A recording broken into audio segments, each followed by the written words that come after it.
What's going on there, guys? We back with another one. Today we got to talk about Ryan Clark speaking about the Monica McNutt, Stephen A. Smith conversation. Well, I can't even just say that, but really the WNBA conversation and Monica McNutt and Stephen A. Shannon Sharp's conversation is what has kind of pushed it to be a little bit more viral in recent days. We know Angel Wilson is the best player in the WNBA, but a lot of the conversation is surrounding things going on with Angel Reese. Angel Reese claimed that her and her team was kind of, well, her teammate Kennedy Carter was bothered by paparazzi in Washington D.C. last night. So they have a lot of storylines. Caitlin Clark, obviously, having the fanfare she has coming into the WNBA, that's been a lot of the conversation. And people like Monica McNutt, Carrie Champion, Jamel Hill, and others are saying, look, there's other basketball players in this league. Monica McNutt went at Stephen A. Smith for not covering the WNBA 2 years ago. I would like to push back on that some. A show like First Take isn't about the purity of sports. We would like to see them cover, I don't know, what's the team? We'd like to see them cover OKC more, right? Or like when OKC was on the up and up. Um, they covered Wemby, they covered LeBron, they cover the Warriors and stuff, and Draymond if he does something. But like I always look at First Take like that, right? They cover the hottest things in sports. They don't cover things that their audience will turn away from. That's how they get undisputed type numbers. If they were to cover the NBA, WNBA a couple years ago, but now they can't. It's a reason for that market to cover. I feel like that argument. I know it's not popular what Stephen A. Smith said because people want to believe you can just cover who does it the best, but like they playing a numbers game. Now, if I have a basketball podcast and it's pure basketball and I'm not covering the WNBA at all and I'm not worried about the numbers or nothing, then that's a problem. But if you chasing numbers, then you have to kind of look at what engages fans, right? And what your audience and what the audience you built is looking for. The audience over there at First Take is looking for LeBron James talk, Dallas Cowboys talk, just the biggest of the big in all the sports. Women Yama, being a phenomenon talk. And now Caitlin Clark and Angel Reese and them. And, maybe as it continues to grow, maybe they can evolve and put Angel Wilson. And that's why Monica McNutt and some of them are there to have those conversations. But to suggest Stephen A. should have been covering it, I mean, he don't have that power first and foremost. He says, he's the guy at First Take and stuff, but his producers would come downstairs and tell him to shut up and cover what we told you to cover. And that's what he would have to do. But Ryan Clark has chimed in on this conversation. We're gonna check out what he had to say. Let's. This is the most recognition the WNBA has ever gotten. And what's crazy is I feel like men are missing the boat. We should probably follow the women that have always supported women's basketball. We should look at the Andreas and the Chanays and the Els and the Monicas, the Rebeccas, all of these people who have always been deep into women's basketball, whether it be the NCAA or the WNBA. Like I always went for players, Sylvia Fowles, Simone Augustus, Maya Moore, right, Diana Taurasi. I would like those players, even back in the day, the Lisa Leslies, the Tina Thompsons. Candace Parker is one of the best women's basketball players to ever live. I went for players, but never have I paid attention to the whole league. But there's a group and a section of people that have. Why aren't we listening to them? Some of the best takes that have come from any analyst, any host, have been from the women who have been dialed into the WNBA. And they don't need a male savior. They don't need someone to say we put them on. They don't need someone to make it exciting where we may misspeak and call them out of their name.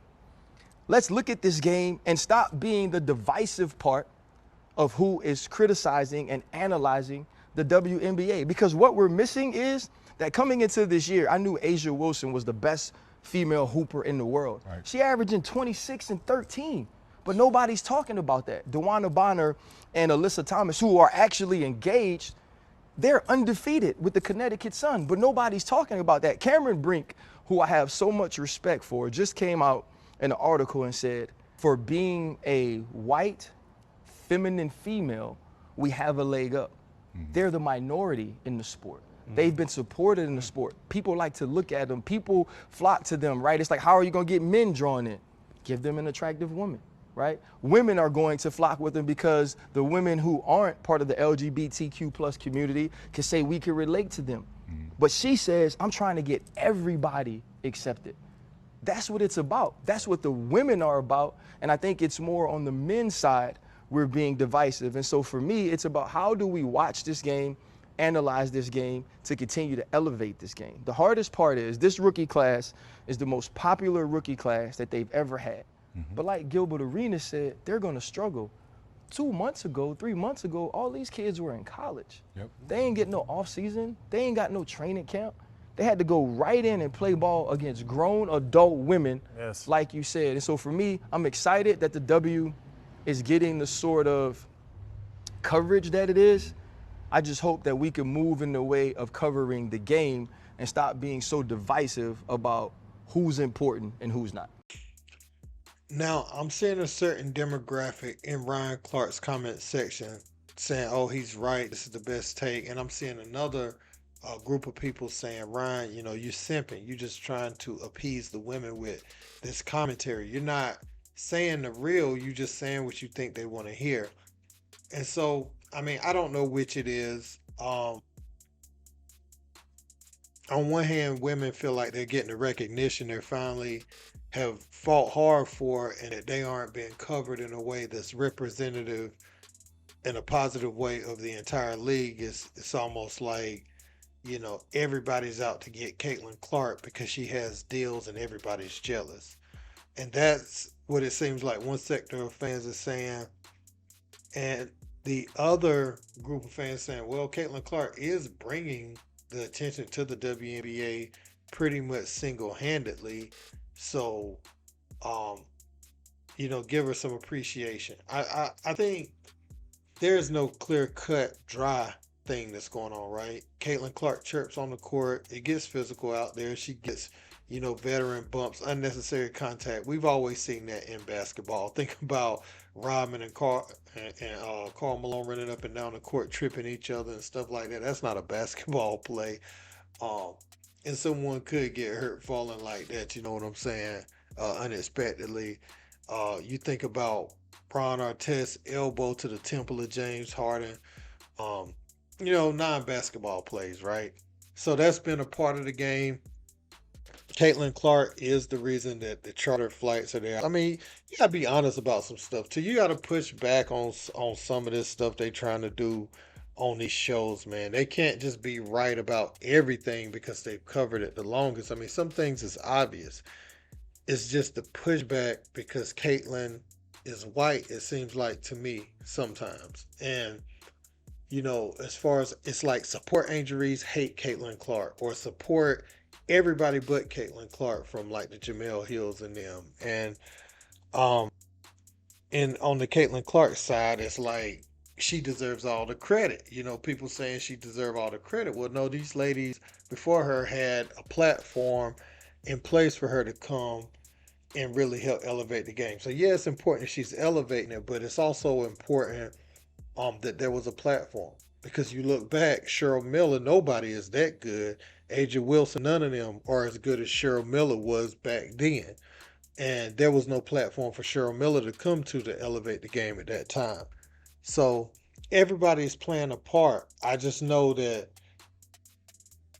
the women that have played the part will love compensation to match the part that they've played, and it doesn't, and it won't. Like I said, for the Pioneers, it just never works out that way, and it's unfortunate that you don't get the credit that you deserve, or even if you get the credit, you just get the clout and not the money from it. And you rather have the money, you know, than the clout to be, you know, rewarded for what you brought to the table. So I can see why there's so many think pieces around the board. I don't know how much every man shutting up would be, because it was like support the women, support them, but you can't tell people how to support you, you know, or what they're gonna talk about.